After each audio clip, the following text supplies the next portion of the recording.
Hello बच्चों। Last video में हम लोगों ने इंटीजर्स पढ़े थे। इंटीजर्स क्या होते हैं और उनसे रिलेटेड दो प्रॉपर्टीज़ पढ़ी थी, addition of integers and subtraction of integers. आज हम पढ़ेंगे मल्टीप्लिकेशन ऑफ इंटीजर्स, ठीक है, और डिवीजन ऑफ इंटीजर्स और उनकी कुछ properties. Multiplication of integer means यहाँ पर हमारे पास दो इंटीजर हैं, लेट्स हमारे पास दो इंटीजर ए और बी है और उनको हमें मल्टीप्लाई कराना है। जैसे हम पहले मल्टीप्लाई करते थे वैसे ही करेंगे, A multiply by B that is equals to A B. लेकिन अब क्या हुआ, इंटीजर हमारे पॉजिटिव भी होते हैं और नेगेटिव भी होते हैं। तो अब ये कोई ज़रूरी नहीं है कि ये दोनों पॉजिटिव हो, ये एक पॉजिटिव एक नेगेटिव भी हो सकता है और दोनों नेगेटिव भी हो सकते हैं। तो इस केस में क्या होगा, अगर दोनों में से कोई भी एक इंटीजर नेगेटिव है, माइनस का है, तो जो आपका आंसर आएगा वो माइनस का आएगा। यहाँ पे देखिए जैसे मैंने लिखा है example, A multiply by minus B is equals to minus A B, ठीक है। लेकिन अगर दोनों ही इंटीजर माइनस के होंगे तो ये माइनस साइन कैंसिल आउट हो जाएगा और हमारा आउटपुट जो आंसर आएगा वो प्लस का आएगा। जैसे यहाँ दिया हुआ है minus A multiply by minus B is equals to A B, ठीक है बच्चों। अब हमारी जो प्रॉपर्टीज शुरू होती हैं वो होती है, पहली प्रॉपर्टी है क्लोजर प्रॉपर्टी। इसमें आपको सिंपली मल्टीप्लिकेशन किया करना है जो मैंने आपको ऊपर बताया है, चाहे दोनों पॉजिटिव हो चाहे दोनों नेगेटिव हो और चाहे एक पॉजिटिव एक नेगेटिव हो, ठीक है। तो आगे आती है क्यूमुटेटिव प्रॉपर्टीज फॉर मल्टीप्लिकेशन। कम्यूटेटिव में क्या करना है, हमें ये प्रूफ करना है कि अगर हम किसी एक इंटीजर ए को इंटीजर बी से मल्टीप्लाई करा रहे हैं तो जो उसका आंसर आएगा वो बी मल्टीप्लाई ए के बराबर होगा। अब यहाँ पर अगर ये दोनों पॉजिटिव हैं तो भी इन दोनों का आंसर सेम आएगा, दोनों नेगेटिव हैं तो भी आंसर सेम आएगा, और एक पॉजिटिव एक नेगेटिव है तब भी आंसर सेम आएगा। नेक्स्ट प्रॉपर्टी है आपकी मल्टीप्लिकेटिव आइडेंटिटी। लास्ट वीडियो में मैंने आप लोगों को एक प्रॉपर्टी पढ़ाई थी, एडिटिव आइडेंटिटी। यहाँ पर आपको पढ़ना है मल्टीप्लिकेटिव आइडेंटिटी। मैंने आपको लास्ट वीडियो में भी बोला था कि जब भी शब्द आइडेंटिटी आए आप लोगों को ध्यान रखना है कि आपका जो भी इंटीजर है उसकी आइडेंटिटी में कोई भी फर्क ना आए। अब क्योंकि वो प्रॉपर्टी मल्टीप्लिकेटिव है तो यहाँ पे हमें मल्टीप्लाई करना पड़ेगा। लास्ट टाइम जो पढ़ाया था वो एडिटिव था, उसमें हमें प्लस करना था। अब आप बताइए किस चीज़ से हम इसे मल्टीप्लाई कराएं कि इसकी आइडेंटिटी सेम रहे। तो हमारा जेन्युइन सा आंसर रहेगा 1। दैट मीन्स अगर हम किसी भी इंटीजर को 1 से मल्टीप्लाई कराते हैं तो वो उसकी मल्टीप्लिकेटिव आइडेंटिटी हो जाएगी। दैट मीन्स उस इंटीजर में कोई चेंज नहीं आएगा, चाहे वो इंटीजर प्लस का हो और चाहे वो इंटीजर माइनस का हो। नेक्स्ट है आपकी associative property for multiplication. Associative में क्या बताया था कि जब भी आपके पास एक या एक से अधिक इंटीजर्स मिल जाते हैं तो वहाँ हमने एडिशन पढ़ा था तो प्लस का साइन आ गया था, यहाँ हम मल्टीप्लिकेशन पढ़ रहे हैं तो यहाँ पर मल्टीप्लाई का साइन आएगा। A multiply B multiply C, bracket लगा देंगे। क्या इसका मल्टीप्लिकेशन ब्रैकेट चेंज करने पर यानी ए को बाहर कर दिया और बी और सी को अंदर कर दिया, तो क्या इसका मल्टीप्लिकेशन और इसका मल्टीप्लिकेशन सेम होगा? हाँ होगा, ठीक है। कैसे, ये भी आप एग्जाम्पल देख लीजिए। 2 multiply by 3 multiply by 5 is equals to 2 multiply by 3 into 5। अब आप 2 मल्टीप्लाई पहले ब्रैकेट सॉल्व करेंगे तो ये 15 आ गया और 15 2 30 आ गया। इसी तरीके से यहाँ पे जब हम करेंगे तो 3 2 6 आ गया और 5 से मल्टीप्लाई करने पे 30 आ गया। तो दोनों ही केस में हमारा सेम आउटपुट आ रहा है। अब नेक्स्ट जो आपकी प्रॉपर्टी है ये सबसे ज़्यादा इंपॉर्टेंट प्रॉपर्टी है, ये है distributive property of multiplication over addition, ठीक है। ओवर एडिशन का मतलब है कि यहाँ पर मल्टीप्लिकेशन हो रहा है किसका, इंटीजर्स का, लेकिन वहाँ पर पहले एडिशन भी हुआ होगा। तो जैसे b प्लस सी दो इंटीजर्स है उनको पहले हमने ऐड किया और फिर मैंने मल्टीप्लाई कराया तीसरे इंटीजर से। इस केस में हम क्या करते हैं, अगर हम ये प्रॉपर्टी लगाते हैं तो पहले a को हम b से मल्टीप्लाई कराएंगे प्लस का साइन, फिर a को हम c से मल्टीप्लाई कराएंगे।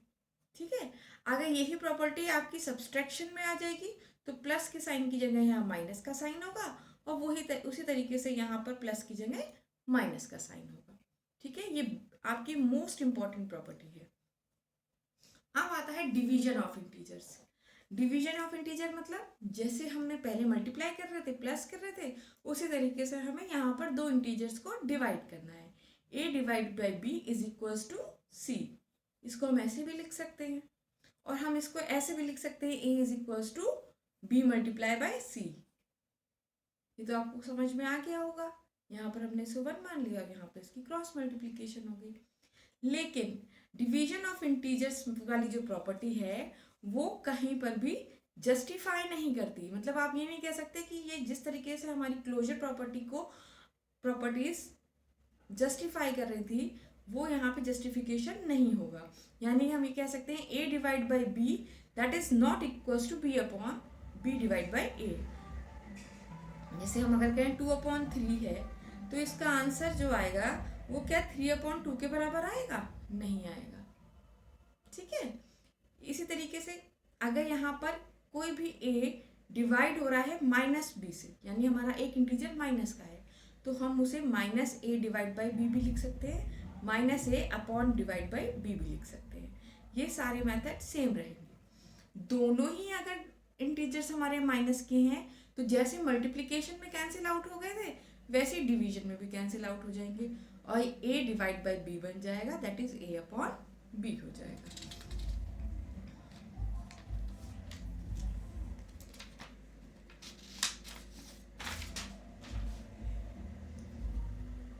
इसके बाद है आपकी properties of division of integers. Simple closure property of division a divide by b, लेकिन हमेशा रिजल्ट सेम आएगा, यानी कि कोई ज़रूरी नहीं है हमेशा आपका जो रिजल्ट आएगा वो एक इंटीजर ही आएगा। ये कभी इंटीजर भी हो सकता है और कभी इंटीजर नहीं भी हो सकता है। एग्जाम्पल देखें, जैसे मैंने यहाँ बोला 2/4 तो ये 1/2 में कन्वर्ट हो गया। अब हम इसे और सॉल्व करेंगे तो ये 0.5 में कन्वर्ट हो जाएगा। तो ये 0.5 वाले हमारे इंटीजर कहलाएंगे? नहीं कहलाएंगे। ठीक है, क्योंकि इसमें डेसिमल आ गया। तो ऐसा डिवीजन जिसमें डेसिमल में आउटपुट आ रहा हो वो हमारा इंटीजर नहीं होगा। लेकिन अगर यही इसी केस में इसे 4/2 कहते तो ये हमारा एक इंटीजर आउटपुट आ जाता। तो दोनों ही केसेस में हमने क्या देखा कि एक तरफ तो हमें इंटीजर मिल रहा है और एक बार हमें इंटीजर नहीं मिल रहा है। तो यानी कि हम ये कह सकते हैं जब भी दो इंटीजर्स को हम आपस में डिवाइड करते हैं तो कोई ज़रूरी नहीं है जो हमारा आंसर आए वो एक इंटीजर ही हो। कम्यूटेटिव प्रॉपर्टी मैंने आपको पहले बताया था कि a डिवाइड बाई b तो हो सकता है, लेकिन b डिवाइड a भी हो सकता है, लेकिन ये दोनों आपस में बराबर नहीं हो सकते हैं। डिवीजन बाय ज़ीरो, जब भी हम किसी भी चीज़ को, किसी भी इंटीजर को ज़ीरो से डिवाइड करते हैं तो वो नॉट डिफाइंड होता है। आप हायर क्लास में पढ़ेंगे, इसको हम इन्फिनिटी साइन से रिप्रेजेंट करते हैं। डिवीजन बाय 1, जब भी हम किसी भी इंटीजर को 1 से डिवाइड करेंगे तो एज इट इज़ आएगा। अब आती है associative property of division, a divide by b divide by c, a divide by b divide by c। देखिए अभी आपने पहले देख रखा था वहाँ पे मल्टीप्लाई हो रहा था, यहाँ डिवाइड हो रहा है। लेकिन जैसे मैंने बोला आपको कि क्लोजर प्रॉपर्टी हमारी जस्टिफाई नहीं होती, तो जब क्लोजर प्रॉपर्टी ही जस्टिफाई नहीं हो रही तो एसोसिएटिव प्रॉपर्टी भी जस्टिफाई नहीं होगी। That is not equals, LHS is not equals to RHS। अब इसके बाद आता है आपके कुछ रिलेटेड क्वेश्चंस। पहला क्वेश्चन देखिए, in a quiz competition team of club A score -40, 20 and 0 and team B score 0, -20 and -40, which club scored more? तो हम क्या करेंगे, जितना भी एक टीम ने स्कोर किया है उसको हम सारा ऐड कर लेंगे। जैसे पहले वाले ने लिख रखा है -40 + 20 + 0। तो इस केस में जब हम इसको ऐड करेंगे, मैंने आपको सिखाया था पहले कि एक प्लस है और एक माइनस है तो क्या करते हैं, माइनस करते हैं। तो हम माइनस करेंगे और साइन किसका आएगा, ग्रेटर नंबर का। ठीक है, तो ग्रेटर नंबर हमारा माइनस का है, तो साइन किसका आ गया, -20। टीम बी में आपने क्या स्कोर देखा, टीम बी का स्कोर है 0, -20 और -40। इन सबको हम प्लस करेंगे, ऐड करना पड़ेगा, लेकिन जैसे ही हम ब्रैकेट खोलेंगे तो यहाँ का माइनस बाहर वाले साइन को चेंज कर देगा। अच्छा बच्चों, एक बात ध्यान रखिएगा, जब भी मैंने बोला है माइनस अंदर वाला बाहर के साइन चेंज करता है, वो हमेशा सिर्फ और सिर्फ प्लस के साइन को माइनस में और माइनस को प्लस में करता है। कहीं आप इस साइन को मल्टीप्लाई और डिवाइड में मत कर दीजिएगा, ऐसा नहीं होता है। ठीक है, अंदर का माइनस सिर्फ बाहर के प्लस और बाहर के माइनस को ही इफेक्ट करेगा, मल्टीप्लाई को इफेक्ट नहीं करता है। तो यहाँ पर माइनस का साइन बाहर प्लस का लगा है, तो ये बाहर आ जाएगा, -20 हो जाएगा और ये -40 हो जाएगा। माइनस माइनस कल बताया था क्या होता है, प्लस होता है, तो 40 और 20 कितना हो गया, 60, और दोनों माइनस के हैं तो क्या साइन आता है, नेगेटिव, तो -60 इसका आंसर हो गया। लेकिन अब हमें ये बताना है कि किस टीम ने ज़्यादा स्कोर किया। अब आप बताइए कौन सी टीम ज़्यादा स्कोर करेगी, -20 या -60, क्योंकि दोनों ही माइनस के हैं। जब दोनों टर्म माइनस के हैं तो जो स्मॉलर वैल्यू होती है वो बड़ी होती है, लेकिन अगर इसमें से कोई एक वैल्यू प्लस की होती तो वो बड़ी हो जाती।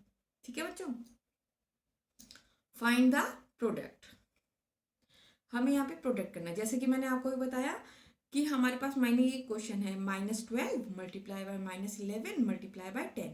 अब मैंने यहाँ ब्रैकेट में भी लगा रखा है।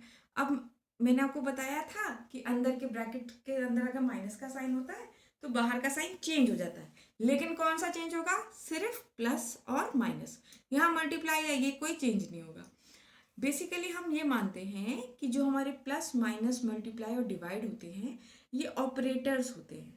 क्या ऑपरेटर्स क्यों कहते हैं इन्हें, क्योंकि ये पूरी इक्वेशन को ऑपरेट कर रहे हैं। अगर ये ही नहीं होंगे तो हम इस इक्वेशन को सॉल्व कैसे करेंगे। ठीक है, तो जो भी हमारे ऑपरेटर्स होते हैं वो कहीं पर भी दो एक साथ नहीं आएंगे। जैसे किसी भी इक्वेशन में आप ये नहीं देखेंगे कि प्लस और मल्टीप्लाई एक साथ लगा हो, +20 मल्टीप्लाई बाय 3 इस तरीके से तो लिखा होगा, लेकिन प्लस मल्टीप्लाई 20 + 3 ऐसा कहीं नहीं लिखा होगा। यानी ये दो ऑपरेटर कहीं पर भी साथ में नहीं आएंगे। अब आपको अगर यहाँ ऐसा दिख रहा है तो इसी वजह से मैंने यहाँ पे ब्रैकेट लगा रखा है। जब आपका मल्टीप्लाई के साथ कोई भी ऑपरेटर आ जाए या डिवाइड के साथ कोई भी ऑपरेटर आ जाए तो आप आंख बंद करके उसको पॉजिटिव इंटीजर या नेगेटिव इंटीजर कंसीडर कर लीजिएगा, जैसा भी दिया हुआ हो। जैसे यहाँ पे -11 दिया है तो इससे आप कंफ्यूज नहीं होइएगा कि यहाँ पे मुझे माइनस करना है। आपको क्या करना है, करना तो मल्टीप्लाई है, लेकिन ये 11 क्या है आपके लिए, नेगेटिव इंटीजर। इसी तरीके से ये एक नेगेटिव इंटीजर, दो ऑपरेटर कभी भी साथ में काम नहीं करेंगे। तो ये ऑपरेटर नहीं है, ये क्या है, इस इंटीजर को पॉजिटिव और नेगेटिव डिफाइन करने के लिए लिखा गया है, ये ऑपरेटर नहीं है। ठीक है, ऑपरेटर वही होगा जो इंटीजर से अलग लिखा हुआ हो या ब्रैकेट के बाहर लिखा हुआ होगा। ठीक है, तो यहाँ पे जब दो मल्टीप्लाई में दोनों नेगेटिव हैं तो मैंने अभी आपको बताया था कि जब दोनों नेगेटिव इंटीजर्स को मल्टीप्लाई करेंगे तो आंसर प्लस में हो जाएगा। तो 12 multiply by 11 into 10 that is 132 into 10 is equals to 1320 1320। अब इसी तरीके से एक इक्वेशन है इवेल्युएट की, 13 डिवाइड ब्रैकेट -2 + 1। अब यहाँ देखिए फिर से मैंने इसको ब्रैकेट में लिखा हुआ है। अब आपको क्या करना है, इसको -2 क्या करेंगे, हम इसको क्या मानेंगे, इसको मानेंगे हम एक नेगेटिव इंटीजर। मानना क्या, ये तो दिया ही हुआ है नेगेटिव इंटीजर। तो जब हम इसका ब्रैकेट खोलेंगे, अच्छा अब हम यहाँ ब्रैकेट क्यों खोलेंगे, यहाँ पर हम बॉडमास को फॉलो करेंगे। बॉडमास आप लोगों ने पढ़ा हुआ होगा, नहीं पढ़ा है तो मैं आपको एक बार बता देती हूँ। B फॉर ब्रैकेट होता है, O फॉर ऑफ होता है, D फॉर डिवाइड होता है, M फॉर मल्टीप्लाई होता है, A फॉर एडिशन होता है और S फॉर सब्सट्रैक्शन होता है। ये जिस सीरीज में लिखे हैं उसी सीरीज में इनको हमें सॉल्व करना होता है। यानी कि अगर किसी इक्वेशन में ये सारे चीज़ें लगी हुई हैं तो सबसे पहले हम ब्रैकेट को सॉल्व करेंगे, फिर ऑफ को सॉल्व करेंगे, फिर डिवाइड को सॉल्व करेंगे, फिर मल्टीप्लाई, फिर ऐड और फिर सब्सट्रैक्ट। तो यहाँ हम, और ब्रैकेट भी सबसे पहले कौन सा होता है, स्मॉलर ब्रैकेट, फिर स्क्वायर ब्रैकेट और फिर कर्ली ब्रैकेट। ठीक है, ये एक सीरीज होती है, इसको हम इसी तरीके से ही सॉल्व करेंगे। तो यहाँ पे देखिए स्मॉल ब्रैकेट लगा हुआ है, तो पहले हम स्मॉल ब्रैकेट को ओपन करेंगे, तो -2 बाहर आ गया। अब हमें किसको सॉल्व करना है, स्क्वायर ब्रैकेट को। तो -2 + 1 कल पढ़ाया था, -2 और +1 यानी एक प्लस का और एक minus, plus minus minus, sign किसका, बड़े वाले का, तो ये बन गया -1। ठीक, अब हमने स्क्वायर ब्रैकेट भी ओपन कर लिया, तो ये बन जाएगा 13 डिवाइड बाय -1, जिसको हम इस तरीके से लिख सकते हैं। ठीक है बच्चों, अब क्योंकि जब हम 1 से डिवाइड करेंगे तो यही एज इट इज वैल्यू आएगी, और क्योंकि ये माइनस का ऑपरेटर है तो ये माइनस की वैल्यू 13 हो जाएगी। अब इसका नेक्स्ट क्वेश्चन जैसे ये दिया हुआ है, -36 डिवाइड बाय 12 डिवाइड बाय 3, इसको मैं आपके सामने सॉल्व करूंगी। सबसे पहले क्या दिया हुआ है, सबसे पहले हमें क्या सॉल्व करना है, सबसे पहले हमें सॉल्व करना है ब्रैकेट। कौन सा ब्रैकेट, स्मॉलर ब्रैकेट, तो यानी कि इसको हम बाहर निकाल लेंगे, ये बन जाएगा -36 divide by 12 bracket closed divide by 3। अब हम कौन सा ब्रैकेट सॉल्व करेंगे, स्क्वायर ब्रैकेट। तो जब हम 36 को 12 से डिवाइड करेंगे कितना आएगा, ठीक, डिवाइड बाय 3, यानी हमारी एक्सप्रेशन कुछ इस तरीके से लिखा जाएगा, -3 डिवाइड बाय 3, आंसर हो जाएगा -1। आया बच्चों समझ में? ये तो थोड़े से क्वेश्चंस थे आपके इंटीजर से रिलेटेड। आप लोग अपने एक चैप्टर पढ़िएगा, और उसमें अगर कोई भी डाउट है, कोई भी क्वेश्चन आपको समझ में नहीं आ रहा है, आप मुझे कमेंट्स में लिख के भेज दीजिएगा, मैं आपको एज इट इज उसे समझा दूंगी। इसके साथ मेरे चैनल को सब्सक्राइब करिए, क्योंकि आप लोग व्यूज़ तो बढ़ा देते हैं लेकिन सब्सक्रिप्शन नहीं बढ़ रहे हैं।